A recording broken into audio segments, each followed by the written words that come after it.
Hi chums, right. this is one called International Kidney. And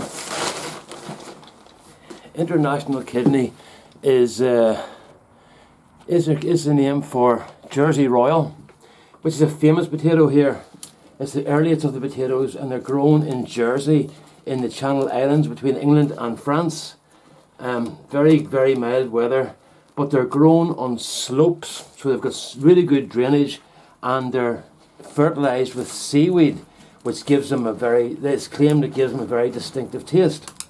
So somebody tried to then export them as seed, but that didn't go down very well, because they have, that's a big part of their economy in Jersey, is these potatoes. And they're picked by hand. They couldn't, you see, it's like rice terraces. You couldn't put a machine on the hills because it would just topple over. So these were all picked by hand. So it's very intensive farming, which makes the potatoes expensive, but they're very good. So to get around, I think it was a royal proclamation made them a heritage potato or something, but they're protected now, so nobody else can grow Jersey Royals outside Jersey. But these are the same potato, only they're called International Kidney, because they're shaped like a little kidney, you know. So we'll see how they do. I've never done these before, but they are a lovely potato. Now, these should have been up and around like July time, you know. So they're probably 20 times as big as they should be. Let's see. Oh, it wasn't too bad. That just slipped out nicely. Well, there's not much going on here, it looks like. Oh, no, I've got something. Right. So what's been happening? We went to see Trian, as in choo-choo train, in the Waterfront Hall in Belfast. I'm just going to close the door here, folks, okay? Because the wind will probably get picked up on the mic.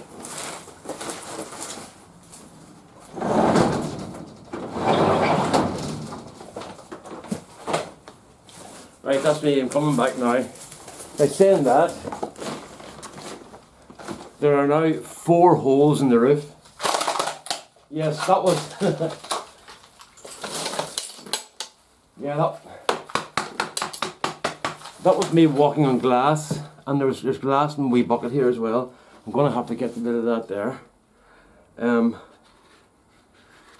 see, I don't want to get glass in my hands, you know. Or even worse, in a potato, and then we eat it. I think that's okay now. Yeah, we're okay now. So, we went to see Trian. Well, we didn't go to see Trian as much as... I didn't go to see Trian as much as I was dragged there screaming. Normally what myself and Rosemary do is, since we retired, we try to book a show every 6 months or so. And if something comes up we're interested in, we book the tickets about 5, 6 months in advance. And then we know we've got something to look forward to. So, we had Trian coming to the waterfront on Wednesday, and we're going to go to see Bagatelle, an Irish group. They're probably in their 70s now, and at the waterfront at Christmas time, 29th of December, and then the 1st of March we're going to see Postmodern Jukebox. Scott Bradley, look that up on YouTube. Scott Bradley's Postmodern Jukebox. He takes modern songs and does them in old styles like blues and Charleston and all that sort of stuff. It's absolutely brilliant. But so we just booked that one last night, the PMJ one. But anyway, I was dragged screaming to see Trian. And before we went, see, one of the problems up there is getting a meal. Where the waterfront is situated, there are a couple of restaurants nearby, but they're always bunged out. And there's a walking issue, because my back's pretty bad at the moment, and I can't really walk that much, you know. I can walk, but it always takes a toll on me, you know. And it means that I'm always be miserable thinking about it, you know. But anyway, so Rosemary thought then, is there a restaurant in the waterfront? And in the Waterfront Hall? And I thought, I don't know. So she looked up the internet, and sure enough, there's a restaurant called the Ark Restaurant. So happy days. At least half of my night was not going to be ruined, you know. So that was fair enough. We booked the meal, and it was very reasonable. It was for a meal, for a 2-course was £22, about $40, and a 3-course was £26, about $50, you know. So that wasn't bad, like, you know. So that was fair enough. We booked the meal, paid our deposit and all the rest of it. And then Rosemary looked up the reviews. First review, worst meal I've ever had. Never ever eat here. It was a disaster. I'm going, oh, no way. Jeez, this is terrible. This is really, really bad. There could be some cursing on this later on, actually. This is really, really bad because I'm going to go to see a show I don't want to go to see and get a rotten meal before it. Like, how bad can it get, you know? So, looked up another review. Very disappointing.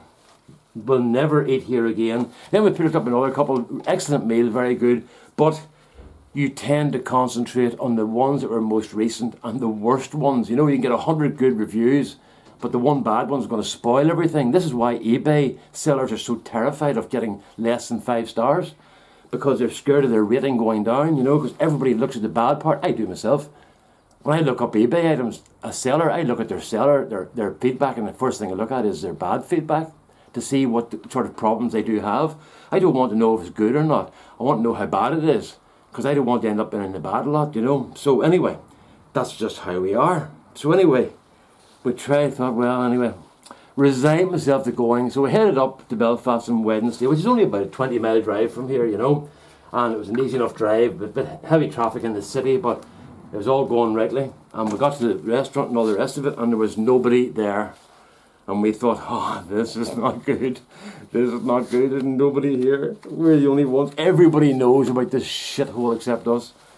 So that was okay. Waiter comes over, takes our order, and very soon after, like 15 minutes later, the order arrived. And we both had haddock and chips with mushy peas.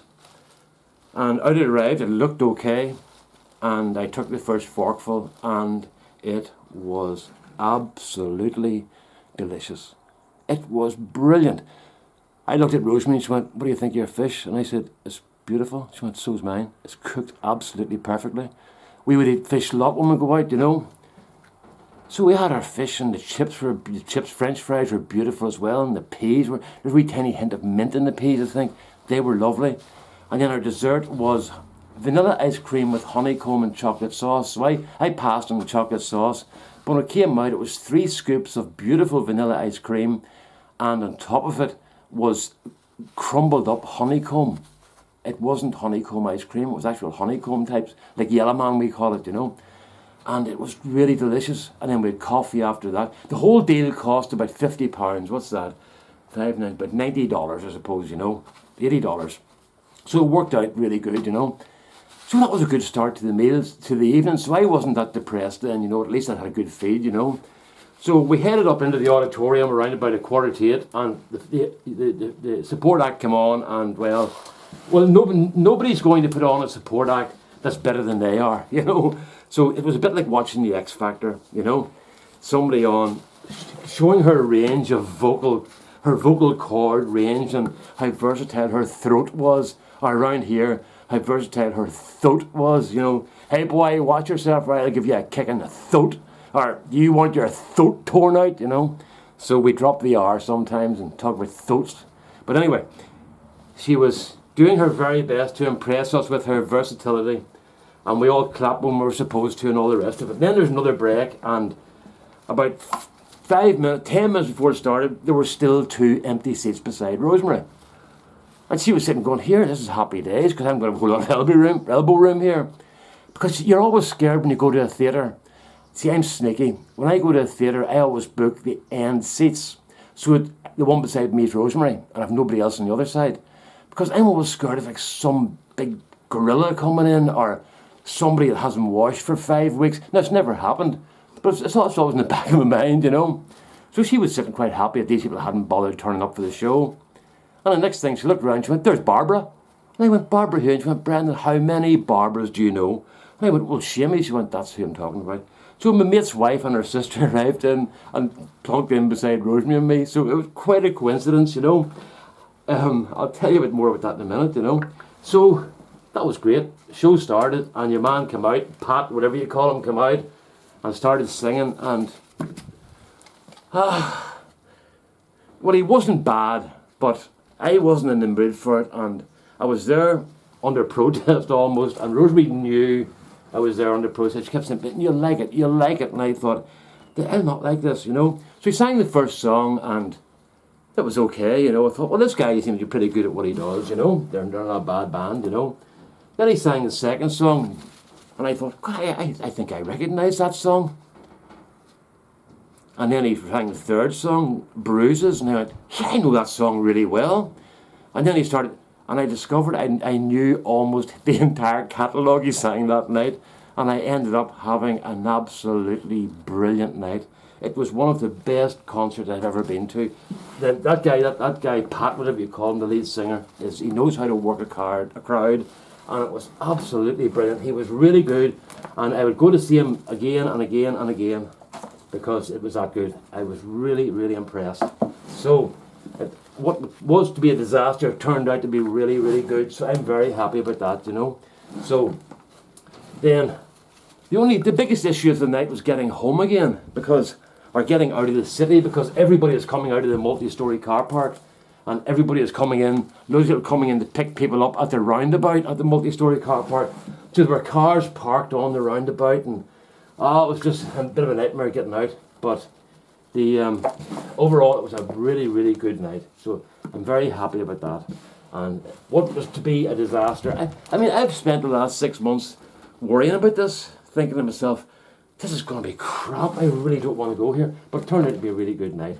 The other story was, I'm going to tell you, we went to see Neil Diamond last year in the Odyssey, a huge venue. It's a really big venue. And we had pretty good seats, about halfway between the back, about halfway up. And we got a good view of them and everything. But we couldn't get end seats. There was 2 seats beside me. And as I said, my constant worry, who am I going to get beside me? So this woman arrived in, she's probably younger than me, she's probably in her early 50s, I'm 60. She's in her early 50s, and she arrived in with her partner, her husband, whoever he was, and she just sat down, hello. I said, how you doing? Not too bad. Very nice lady and all the rest of it. And Belfast lady. And he came out on stage and went, oh my God, there he is. And then started to elbow me. Oh, where's my elbow? Started elbow, there he is, oh my God, isn't he gorgeous? You know, so that was okay. All the way through the show, they put up a slideshow of him when he was a child, and all I got was, oh my God, oh, he is beautiful, oh, look at him, oh, look at him, isn't he gorgeous? And I was on, this was on for ages and ages, and I was getting angrier and angrier, thinking, oh, Jesus, this is terrible. Excuse me. And then her husband got up, her partner got up and walked out. And I thought, he's had enough of this bitch. And decided to go home, you see, because that's what I was feeling like. And what happened? He came back with 4 pints of beer.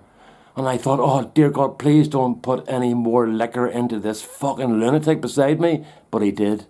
And it just got worse and worse. Every 10 seconds. Oh, look at him. Oh, God, isn't he? Oh, my God, this is my favourite song. Cock and Rosie, I didn't know the words, but she knew one word of each song, sort of thing. So she sang that word now, and it was a fucking nightmare. But anyway, apart from that, he was okay. Meanwhile, on the other side of Rosemary, there was a girl, and she was sitting going, and you see when my daddy died, oh my God, my daddy died. It was terrible, and we were really, really cut up. And that's only like 15 years ago, and since my daddy died, oh God, it's been terrible, and I don't want to go anywhere. Until somebody finally said, would you ever shut the fuck up and keep quiet? We're sick listening to you. And she just sat down. And this woman's in her 50s, and she started pouting like a wee girl then for the rest of the show. So we were sandwiched between 2 lunatics, you know. But anyway, that's what happened at Neil Diamond. But once we got that woman shut up about her dad, and the other woman, I kind of blocked her out. It was actually quite a good show, you know. It was a very good show. He still has it. It's not like Gordon Lightfoot. We went to see Gordon Lightfoot, and he's done. He just hasn't got the range anymore. And Rosemary and Dylan enjoyed it, you know, but Dylan had never seen one of the big performers before, you know. It was a real thrill for her, but I didn't enjoy it at all. It was a bit of a nightmare, you know. But anyway, that's that. So there we are now. I'll go in what happens now. I have to weigh these. Somebody asked me to weigh these the next time. I've got 2 broken windows here today. I got 2 windows blown out. That's where you heard the glass breaking there, walking broken glass. I got 2 windows blown out during this Ophelia storm. one of the biggest storms. But I'll tell you what, at the end of the day, it wasn't that much worse than what we're used to here, you know. Ireland's a very windy country. We're sitting, like, as I said before, we're a wee island on the side of a big ocean. So we get a lot of wind off that. And I'm not going to bother letting you see this, I'll just tell you what's in it, okay? I've got it hung on my belt here like a gunslinger. Right, that's on. Hello! And we're waiting now. We're on kilos here. So we'll do kilos first for all us metric ones, and then we'll change it to pounds for you Americanos, right? 1.4 kilos. So that's about, what's that, about 3 pounds I suppose, is it? Aye, 3.1 pounds. So that wasn't great, but those aren't a very prolific potato, so I didn't expect any more than that. So there we are. So that's that. So that's Gordon Lightfoot sorted out. Or not Gordon Lightfoot. What do you call the man I was talking about there? Neil Diamond and Trian. If you get a chance to go to see Trian, they're California, from California. If you get a chance to go to see them, please do. Well worth it. You'll love it. Okay? Right, I'm going to close down here. I might do another one. All the best now. Bye bye. Thanks for watching.